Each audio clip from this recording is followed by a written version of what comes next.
माँ को माँ समझे, नौकरानी नहीं। ममता, जल्दी करो यार, मेरी फ़्लाइट मिस हो जाएगी। बस बस हो गया, ये लो आपका बैग, इसमें आपकी ज़रूरत के हिसाब से सब कुछ रख दिया है मैंने। अच्छा सुबोध, सुनो ना, रास्ते में मुझे बुआ जी के घर छोड़ दोगे क्या? उनके घर पूजा है, बड़े प्यार से बुलाया है उन्होंने मुझे। देखो मैं तैयार भी हूँ। सुबोध, पागल हो गई हो क्या? अब मैं तुमको ढो के वहाँ छोड़ूं? और ये क्या इधर उधर घूमने का प्लान करती रहती हो?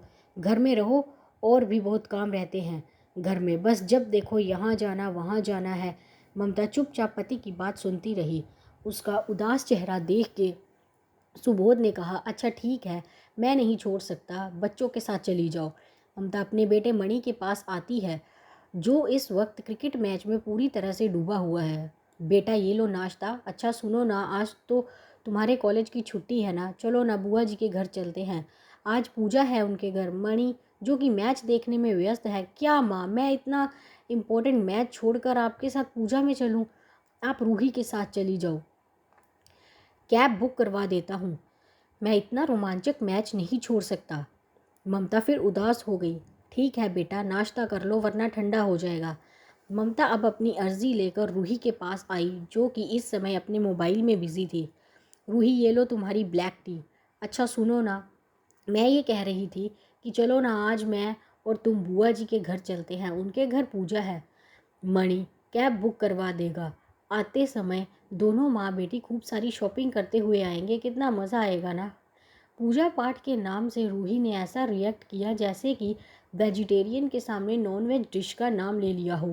पूजा, नो वे मम्मा, आज मेरा पहले से ही प्लान फिक्स है। अभी सिमी के साथ शॉपिंग पे जाऊंगी, फिर रात में मोना के साथ डिनर। आप ये फालतू के प्लान में मुझे शामिल मत करो। ममता ने बड़े प्यार से कहा, बेटा तुम अपनी सहेलियों के साथ शाम को चली जाना, हमको कौन सा ज़्यादा समय लग जाएगा। नो मम्मा, मेरा प्लान पहले से बना हुआ है। सभी लोग अपनी अपनी ज़िंदगी में व्यस्त थे। एक ममता ही थी जिसे अपनी ज़िंदगी से ज़्यादा फिक्र बाकी लोगों की थी, लेकिन सुकून के नाम पे कुछ नहीं था उसके पास। वो सबको साथ लेकर चलना चाहती थी, लेकिन सब अपनी अपनी दुनिया में मस्त थे। हाँ, उन सबको ममता की तब याद आती थी जब कुछ ज़रूरत हो। ममता सुनो ना, बिजली का बिल जमा नहीं कर पाया हूँ, तुम कर देना ना याद से। सुबोध अपना फरमान सुनाकर चले गए। मम्मा प्लीज़ कुछ अच्छा सा खाना बना दो ना, मेरी फ्रेंड्स आएंगी आज घर, ये थी रूही की डिमांड। माँ मैंने कपड़े प्रेस करवाने के लिए दिए थे, आप ले आना ना, मैं जा रहा दोस्त के घर मैच देखने। ये था क्रिकेट प्रेमी मयंक। ममता सब की सुनती पर उसकी कोई नहीं सुनता। ममता ने जो सोचा कि कहीं बाहर का फैमिली ट्रिप बनाते हैं जिसे सब फैमिली एक साथ एंजॉय कर पाए, इस बारे में उसने सुबोध से बात की। सुबोध ने ममता को समझाया, अरे तुम भी ना बस घर में बैठे बैठे यही सब सोचो, तुमको नहीं पता कितना काम है मुझे ऑफिस में। ये प्लान तुम अगले साल बनाना। हाँ, हर साल बनाती हूँ प्लान और यही कह के प्लान फेल कर देते हो मेरा, ममता ने रुखाई से कहा। फिर बात को संभालते हुए, सुनो ना, देखो ना कितनी मस्त जगह है शिमला, मैंने तो मोबाइल में सब देख लिया है, होटल भी यहीं से बुक कर सकते हैं। अब सुबोध ने गुस्से से कहा, जाके चाय बना के लाओ जी, कह के ममता किचन में चली गई। दूसरे दिन ममता बैग पैक करके कमरे से निकली। सब के सब आश्चर्य में पड़ गए। अरे मम्मा ये क्या है, कहाँ जा रही हो आप? रूही ने पूछा। वो बेटा मैं शिमला जा रही हूँ। सबके चेहरे के रंग उड़ गए। सुबोध, अरे ये क्या बात हुई, अचानक से शिमला का प्लान कैसे बन गया तुम्हारा? अरे कल ही तो बताया था मैंने, आप लोग फ्री नहीं हो, लेकिन मैं तो हूँ। मयंक, पर मम्मी आप कैसे जाओगे अकेले, आप भी ना कुछ सोचते समझते नहीं हो। बेटा जो तुम दोनों बच्चों को पाल के इतना बड़ा कर सकती हूँ है, वो अपना ध्यान भी खुद रख सकती है। रूही, लेकिन आपके जाने के बाद हमारा क्या होगा, खाना नाश्ता कैसे करेंगे हम, ये सब? अरे बेटा इतनी बड़ी हो गई हो, अब तो खुद से कुछ कर लिया करो। वैसे आप लोग परेशान मत होइए, मैंने खाने और नाश्ते के लिए बाई को कह दिया है, वो सब कर देगी। चलो मैं चलती हूँ, ट्रेन होटल सब मैंने यहीं से बुक करवा दिया है, कैब भी आती ही होगी। ममता के इस रवैये से सब परेशान हो गए।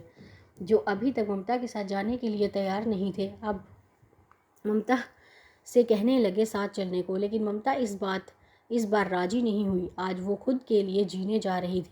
सब ने रोका, लेकिन नहीं मानी। आप लोग क्यों परेशान हो रहे हैं, मैं चली जाऊंगी। सुबोध, आपके पास तो ऑफिस का ढेर सारा काम है ना। और रूही बेटा, आपके तो कितने सारे प्लान हैं सिमी और मोना के साथ। और मयंक, तुम्हारा तो हर दिन कोई ना कोई मैच रहता ही है, तुम भी कैसे जाओगे। मैं खुद ही चली जाऊंगी। आप सबने कभी नहीं सोचा कि मेरी भी कुछ इच्छाएं हैं, लेकिन आप लोगों ने तो बस एक नौकरानी ही समझ रखा था। आज तक आप सबके लिए जीती थी, लेकिन आज जा रही हूँ मैं खुद के लिए जीने। मैं तो अपने बच्चों में अपनी खुशियाँ ढूंढती थी, लेकिन तुम दोनों को कभी मेरी खुशियों से मतलब नहीं था। मैं माँ हूँ, नौकरानी नहीं। मुझे भी अपनी मर्ज़ी से जीने का हक है। इतना कहकर ममता अपना बैग लेकर चली गई। सबको अपनी गलती का एहसास हुआ, लेकिन तब तक देर हो चुकी थी। ममता अकेले ही अपने सफ़र में चली गई। आजकल अधिकतर घर में ऐसी बातें देखने को मिल जाती हैं। कहानी चाहे हर घर की अलग हो, लेकिन माँ की हालत एक नौकरानी जैसी हो जाती है, जिसने अपनी ज़िंदगी में हमारा जीवन बनाने में लगा दिया। हमें भी उस माँ के लिए कुछ तो सोचना ही चाहिए। आखिर वो माँ है, उसे माँ जैसी जगह दें। धन्यवाद दोस्तों। यदि आपको हमारी यह कहानी अच्छी लगी हो तो हमारे चैनल को लाइक, सब्सक्राइब और शेयर ज़रूर करें।